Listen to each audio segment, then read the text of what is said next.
नमस्ते बच्चों। आज की इस वीडियो में कक्षा 10वीं के विज्ञान विषय के अध्याय 7 जैविक प्रक्रियाएं, पोषण, श्वसन, परिवहन तथा उत्सर्जन के अंतिम भाग पौधों में जैविक प्रक्रियाओं को समझेंगे। इनसे पूर्व आपने वीडियो के माध्यम से जंतुओं में 4 प्रक्रियाओं क्रमशः पोषण, श्वसन, परिवहन तथा उत्सर्जन को पढ़ा।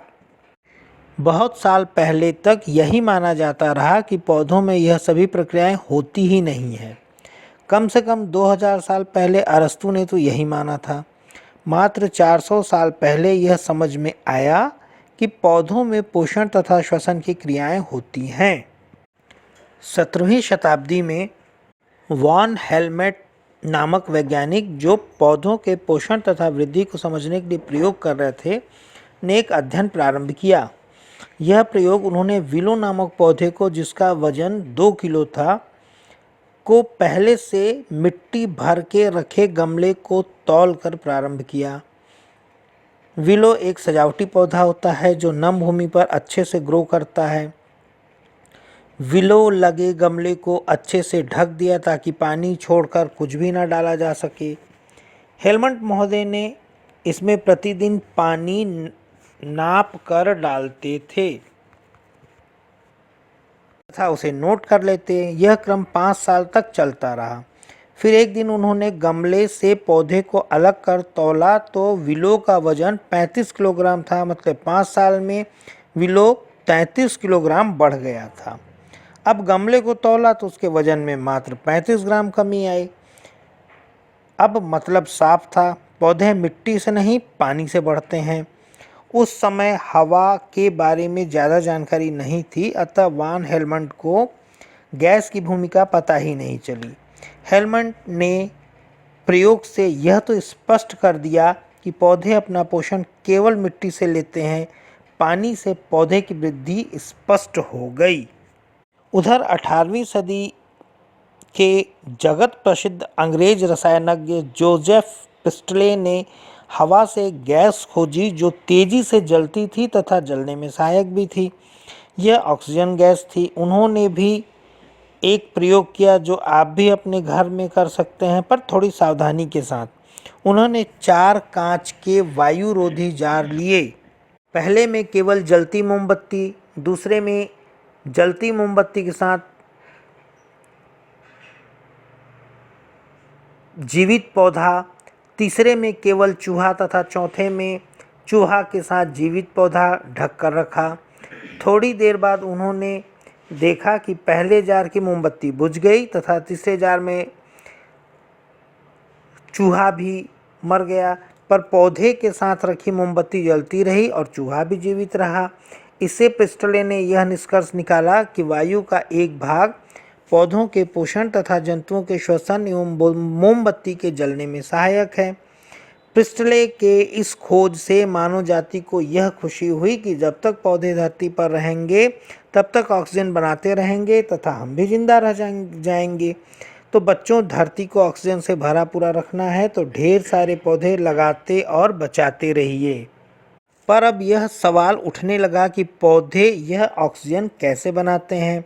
फिर वैज्ञानिकों ने पाया कि पौधे में भी श्वसन की क्रिया होती है और जंतुओं की तरह वे भी ऑक्सीजन लेकर कार्बन डाइऑक्साइड निकालते हैं। पौधों को ऊर्जा मिलने का मुख्य स्रोत तो सूर्य है एवं प्रकाश संश्लेषण की क्रिया द्वारा पौधे अपने लिए ऊर्जा और हमारे लिए ऑक्सीजन बनाते हैं। आइए इसे समझने के लिए वैज्ञानिक इंगन हाउस के द्वारा किए गए प्रयोग को समझते हैं तथा करके भी देखते हैं। यह नीदरलैंड के प्रसिद्ध वैज्ञानिक थे जो प्रकाश संश्लेषण की क्रिया की खोज के लिए जाने जाते हैं। इस क्रियाकलाप को करने के लिए आपको 2 बीकर, 2 कांच के कीप, 2 परखनली, हाइड्रिला का पौधा या कोई पौधा जो पानी के अंदर होता है, 1 बाल्टी पानी तथा काला कागज, चित्र में दिखाए अनुसार पूरे उपकरणों का 2 सेट बना लेना है। एक सेट को धूप में रख दें, दूसरे सेट को या तो अंधेरे में रखें या उसे धूप में ही रहने दें, पर काले कागज से ढक दीजिए। थोड़ी देर बाद आप देखेंगे कि धूप में जो सेट रखा था उसमें परखनली का पानी का स्तर नीचे गिर रहा है। थोड़ी देर बाद आप अंगूठा लगाकर परख नली को पानी से निकाल लें और सीधा करने और सुलगती हुई अगरबत्ती से गैस का परीक्षण कीजिए। आप देखेंगे कि अगरबत्ती तेज़ी से जल उठती है। आपको यह भी दिखेगा कि अगरबत्ती तेज़ी से जल जाती है, मतलब जो गैस है वह जलने में सहायक है और स्वयं भी जलती है, अर्थात वह गैस ऑक्सीजन है। तथा धूप वाले सेट में ज़्यादा गैस बनी है। वास्तव में धूप में रखने से हाइड्रीला से जो गैस के बुलबुले निकलते हैं वह ऑक्सीजन गैस होते हैं। वास्तव में किसी सरल पदार्थ से जटिल पदार्थ बनना उसे वैज्ञानिक संश्लेषण कहते हैं। सूर्य के प्रकाश की ऊर्जा से पौधे सरल कार्बनिक पदार्थ से जटिल कार्बनिक पदार्थ बनाते हैं, इसलिए इस पूरे प्रक्रिया को प्रकाश संश्लेषण कहा जाता है। इसमें मुख्य रूप से ग्लूकोज बनता है तथा पानी और ऑक्सीजन का निर्माण होता है। अब सवाल यह उठता है कि पानी से तो पौधों को केवल हाइड्रोजन और ऑक्सीजन मिलता है, जबकि ग्लूकोज में तो कार्बन के अणु भी होते हैं, तो यह कार्बन पौधे को कहाँ से मिलता होगा? कुछ प्रयोगों के बाद पता चला कि यह कार्बन श्वसन में मिलने वाले कार्बन डाइऑक्साइड से मिलता है। अगर प्रकाश संश्लेषण को रासायनिक अभिक्रिया के रूप में लिखा जाए तो वह इस प्रकार होगा: कार्बन डाइऑक्साइड प्लस पानी प्लस प्रकाश की ऊर्जा जो बनाता है ग्लूकोज और oxygen. NCO2 plus NH2O plus प्रकाश जो बनाता है CnH2O होल N NO2। यदि n का मान 6 माना जाए तो अंत में जो प्रकाश संश्लेषण का समीकरण मिलेगा वह बनेगा 6CO2 प्लस 2LH2O। पर्णहरिम और प्रकाश ऊर्जा की उपस्थिति में ग्लूकोज का एक अणु C6H12O6 plus 6O2 plus 6H2O बनाएगा। वैज्ञानिकों ने शोध में पाया कि पत्तियों में मिलने वाला पर्णहरिम या क्लोरोफिल में प्रकाश संश्लेषण की रासायनिक अभिक्रियाएं होती हैं। प्रकाश की उपस्थिति में पानी से टूटकर ऑक्सीजन मुक्त होता है। मुक्त ऑक्सीजन का आधा भाग प्रकाश संश्लेषण के अंत में बाहर निकल जाता है। इस प्रक्रिया में प्रकाश संश्लेषण रासायनिक ऊर्जा में बदल जाता है। बच्चों, यह याद रखना है कि प्रकाश संश्लेषण की प्रक्रिया श्वसन की विपरीत प्रक्रिया है। इसे इस सूत्र से समझा जा सकता है: C6H12O6 plus 6O2 plus 10H2O plus 38 ADP adenosine diphosphate जो बनाता है 6CO2 plus 16H2O plus 38 ATP या 38 एडिनोसिन ट्राइफास्फेट। आपको एक क्रियाकलाप द्वारा रियो की पत्ती या शैवाल से क्लोरोफिल अलग कर अवलोकन करना है, जिसे आप वर्तमान में अपने स्क्रीन में देख रहे हैं। यह माइटोकॉन्ड्रिया से दुगने आकार का होता है। यह दोहरी झिल्ली युक्त संरचना है। इसी झिल्ली की बनी एक थैलीनुमा संरचना पाई जाती है जिसे थैलकॉइड कहते हैं। यह एक के ऊपर एक रखे हुए सिक्के की तरह दिखाई पड़ता है जिसे ग्रेना कहते हैं। झिल्लियों के बीच में भरे द्रव पदार्थ को स्ट्रोना कहते हैं। दो ग्रेना के बीच के भाग को इंटरग्रेनम भी कहा जाता है। यह ग्रेना प्रोटीन से बना होता है। इसी ग्रेना में प्रकाश की उपस्थिति में पानी का अपघटन होकर ऑक्सीजन गैस मुक्त होती है।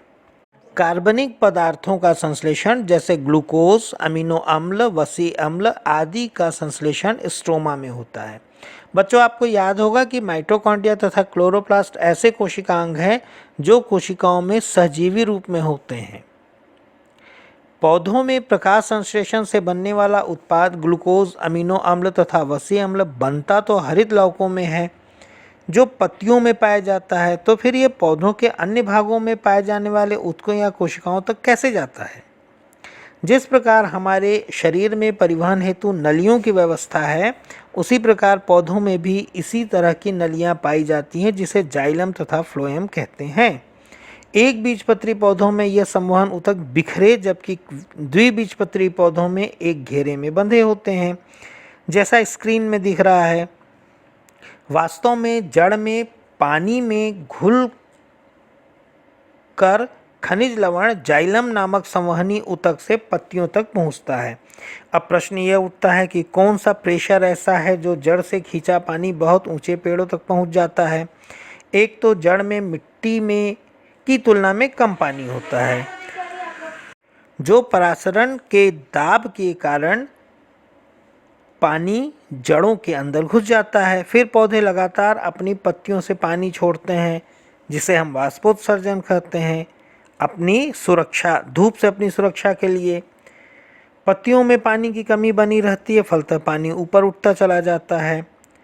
बने हुए भोज्य पदार्थ को पर्णहरिम से अन्य कोशिकाओं तक संवहन फ्लोएम नामक ऊतक से होता है।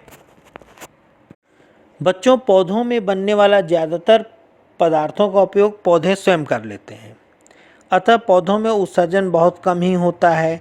दिन के समय प्रकाश संश्लेषण से बनने वाली ऑक्सीजन जो श्वसन के बाद बनती है, वह पत्तियों में मिलने वाले रंध्रों से बाहर निकल जाती है, तथा रात के समय कार्बन डाइऑक्साइड भी इन्हीं रंध्रों से बाहर निकल जाता है। वाष्पोत्सर्जन के द्वारा पानी बाहर निकल जाता है। पौधों में अधिकांश कार्बनिक पदार्थ जैसे गोंद, रबर, रेजिन, टैनिन मृत कोशिकाओं में एकत्र हो जाते हैं, जो बाद में छालों से बाहर निकल जाते हैं या पत्तियों के झड़ने से निकल जाते हैं या पौधों को चोट पहुंचाने से बाहर निकल जाते हैं। समुद्री क्षेत्र में उगने वाला मैंग्रोव, जो अपने जड़ों से नमक अवशोषित करता है, को पत्तियों में निचली सतह पर पाए जाने वाले ग्रंथियों में नमक को संग्रहित कर लेता है। यह पौधों के उत्सर्जन का अच्छा उदाहरण है। एक कोशिकीय पौधों में सभी प्रक्रियाएं श्वसन, पोषण, उत्सर्जन, परासरण द्वारा होता है। बच्चों, इस भाग में पूछा जाने वाला सबसे महत्वपूर्ण प्रश्न इंगिन हाउस का प्रकाश संश्लेषण वाला प्रयोग है। इसके अतिरिक्त पौधों को ऊर्जा कहाँ से मिलती है, पौधों को ऑक्सीजन कहाँ से मिलता है, प्रकाश संश्लेषण की क्रिया क्लोरोफिल के किस भाग में होती है, तथा जाइलम तथा फ्लोएम के कार्य महत्वपूर्ण है। इनकी तैयारी अच्छे से कर लेंगे। आज ये अध्याय पूरा होता है। आपको वीडियो कैसा लगा कमेंट में ज़रूर बताइएगा। इस वीडियो को लाइक तथा चैनल को सब्सक्राइब कीजिएगा। फिर मिलेंगे अगले वीडियो में, और हाँ, इसे अपने साथियों से साझा भी कीजिएगा। नमस्ते।